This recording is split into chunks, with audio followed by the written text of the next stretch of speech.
Students, welcome to our channel Imagination. तो चलिए, आपका काल्पनिक दुनिया में आज फिर से स्वागत है। आज हम बात करेंगे the distribution of electrons and the different orbits, कि ऊर्जा का विभिन्न कक्षकों में, कह लीजिए क्वांटमों में, इलेक्ट्रॉनों का वितरण किस प्रकार से वितरण किया जाता है। किसी भी तत्व के ऑर्बिट्स में इलेक्ट्रॉनों के वितरण को क्या कहते हैं? इलेक्ट्रॉनिक विन्यास कहते हैं। किसी भी तत्व के क्वांटमों में, कह लीजिए कक्षकों में, ऑर्बिट्स में इलेक्ट्रॉनों का वितरण इलेक्ट्रॉनिक विन्यास कहलाता है। तो इसके ऊपर आज हम बात करेंगे। तो इलेक्ट्रॉनिक विन्यास के संदर्भ में जो साइंटिस्ट बोर और बरी ने एक नियम प्रतिपादित किया, जिसे हम बोर-बरी नियम के द्वारा या नाम से जानते हैं। चलिए इस नियम के बारे में बात करते हैं कि क्या इस नियम के अंतर्गत क्या क्या अवधारणाएं थी, किस प्रकार से हम इलेक्ट्रॉन्स को कह लीजिए क्वांटम्स में डिस्ट्रीब्यूट कर सकते हैं। उन्होंने यह प्रोजेक्ट किया था कि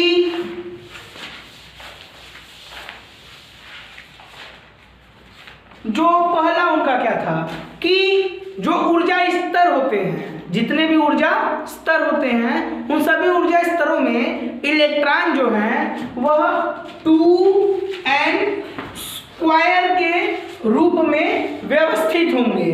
प्रत्येक कक्षकों में इस 2n स्क्वायर के फॉर्म में व्यवस्थित होंगे। यहाँ जो n है वो क्वांटम नंबर है।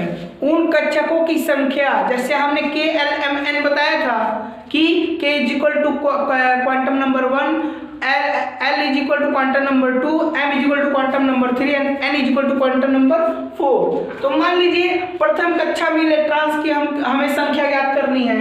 पहले में N इज इक्वल टू पहले कक्षक में हमें कितने इलेक्ट्रॉन होने चाहिए? तो 2 1 का square 2 into 1 into 1 is equal to 2।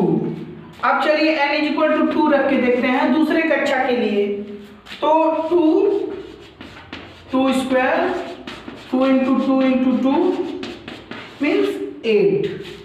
ठीक, चलिए तीसरे के लिए देखते हैं। n इज इक्वल टू 3 रख के देखते हैं। 2 इंटू 3 इंटू 3 3 जा 9 2 जा 18। ठीक, इसी के जरिए उन्होंने क्वांटम्स को डिस्ट्रीब्यूट किया था। इस प्रकार से उन्होंने इलेक्ट्रॉनों का डिस्ट्रीब्यूशन दिखाया था। ठीक, अब हम देखते हैं आगे एक और टॉपिक समझते हैं। अब उन्होंने ये कहा कि जो प्रथम कक्षक होता है, जो पहली कक्षक होती है, उसमें ज्यादा से ज्यादा 2 इलेक्ट्रॉन्स हो सकते हैं। फिर उन्होंने ये कहा कि सबसे अंतिम इलेक्ट्रॉन, सबसे अंतिम कक्षा में इलेक्ट्रॉन 2 से अधिक नहीं हो सकते। कब तक?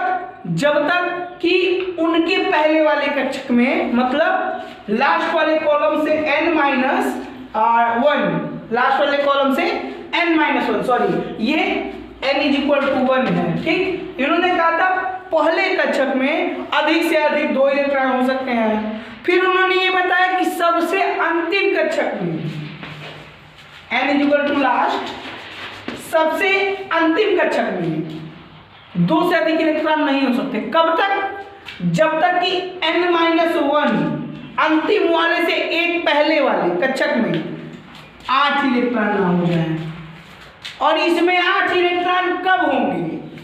जब इससे भी एक पहले वाले कक्षक, मतलब n-2 लास्ट वाले कक्षक से तीसरे कक्षक, लास्ट वाला, उसके बाद वाला, फिर उसके बाद वाला, तीसरा कक्षक, उस वाले कक्षक में इलेक्ट्रॉन्स की संख्या इसकी पूर्ण न हो जाए।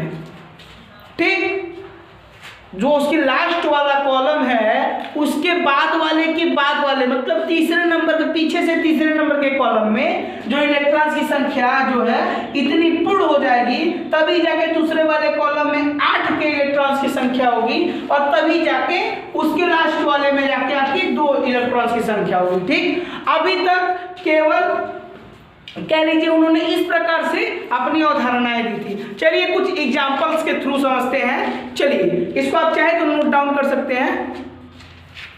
आई थिंक आपने नोट डाउन कर लिया होगा। चलिए आगे बढ़ते हैं। अब देखिए आपके स्क्रीन पे एक फुटेज शो होगा, आप इस फुटेज को पॉज करके और इसे नोट डाउन कर लीजिएगा। इसमें आपको कह लीजिए ये क्वांटम का जो भी है आप इसे लिख के और याद भी कर लेंगे। इसमें आपको परमाणु चिन्ह, परमाणु क्रमांक और इलेक्ट्रॉनिक विन्यास तीनों तैयार करने हैं और इसे कॉपी पे नोट डाउन कर लेंगे। ठीक, चलिए अब अगले टॉपिक पे आते हैं। इन जो फर्स्ट 20 है इनका एज एग्जाम्पल कह लीजिए कि इलेक्ट्रॉन को कक्षकों में किस प्रकार व्यवस्थित किया जाता है उनके ऊपर बात कर लेते हैं। जैसे देखिए मान लीजिए कार्बन है, कार्बन के लिए ये उसका कह लीजिए न्यूक्लियॉन हो गया, नाभिक हो गया।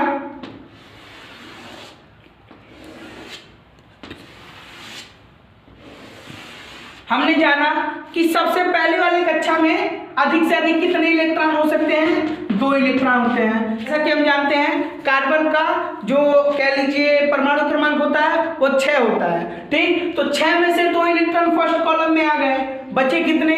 4 इलेक्ट्रॉन। तो हम उन 4 इलेक्ट्रॉन्स को क्या करेंगे? दूसरे कॉलम में डाल देंगे।